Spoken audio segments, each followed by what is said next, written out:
ଆଜି ଓଡ଼ିଆ ଜାତିର ଏହି ମହାନ ଜନନାୟକ ଯିଏ ସ୍ୱପ୍ନ ଦେଖିଥିଲେ ଓଡ଼ିଶାକୁ ଭାରତ ବର୍ଷର ଗୋଟିଏ ସମୃଦ୍ଧ ରାଜ୍ୟ କରି ଗଢ଼ି ତୋଳିବି।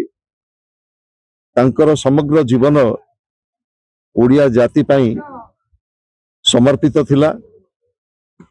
ସେ ଏକଧାରରେ ଏଭଳି ଜଣେ ଜନନାୟକ ଯିଏ ସ୍ୱାଧୀନତା ଆନ୍ଦୋଳନରେ ଭାଗ ନେଇଛନ୍ତି, ଯିଏ ଓଡ଼ିଶା ବିକାଶର ଧୁରିଣକର୍ତ୍ତା ଥିଲେ ଏବଂ ଭାରତବର୍ଷର ଓଡ଼ିଶାର ପରିଚୟ କହିଲେ ଅତ୍ୟୁକ୍ତି ହେବ ନାହିଁ। ତାଙ୍କର ସମଗ୍ର ଜୀବନ ଓଡ଼ିଶାର ବିକାଶରେ ସମର୍ପିତ ଥିଲା।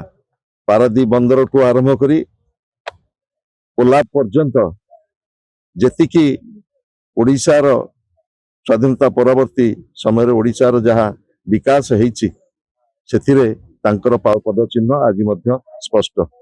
ସେ ସବୁବେଳେ ଦୁଇଟା ଶବ୍ଦ ଭିତରେ ଓଡ଼ିଆ ଜାତିକୁ ଖୋଜୁଥିଲେ।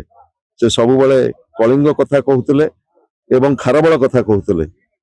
ସେ ଏଇଥିପାଇଁ କହୁଥିଲେ ଯେ ଓଡ଼ିଆ ଜାତି ଦିନେ ଗଙ୍ଗାଠାରୁ ଗୋଦାବରୀ ପର୍ଯ୍ୟନ୍ତ ଏଇ ଯୋଉ କଳିଙ୍ଗ ସାମ୍ରାଜ୍ୟ ଏବଂ ଯାହାର ଶାସନ କରୁଥିଲେ ଐର ଖାରବଳ, ସେ ସବୁବେଳେ ଓଡ଼ିଶାର ଯୁବକ ଛାତ୍ର ମେହନତୀ ମଣିଷ ସମସ୍ତଙ୍କ ମନ ଭିତରେ ପୁରେଇବାକୁ ଚେଷ୍ଟା କରୁଥିଲେ। ତମେ ଅଦ୍ୟମ ସାହସୀ ହୁଅ, ସ୍ୱପ୍ନଦ୍ରଷ୍ଟା ହୁଅ, ଖାରବଳ ଭଳି ଶକ୍ତିଶାଳୀ ହୁଅ। ଆଜି ସେଇ ମହାନ ଜନନାୟକ ଆଧୁନିକ ଓଡ଼ିଶାର ନିର୍ମାତା ପ୍ରବାଦ ପୁରୁଷଙ୍କ ପ୍ରତି ଆମେ ଶ୍ରଦ୍ଧାଞ୍ଜଳି ଅର୍ପଣ କଲାବେଳେ ଆଜି ସଂକଳ୍ପ ନେବା ତାଙ୍କର ଯୋଉ ସ୍ୱପ୍ନ, ତାଙ୍କର ଯୋଉ ଚିନ୍ତା ଏବଂ ଚେତନା ଆମକୁ ବର୍ଷ ବର୍ଷ ଧରି ଏମିତି ଅନୁପ୍ରାଣିତ କରିଥାଉ।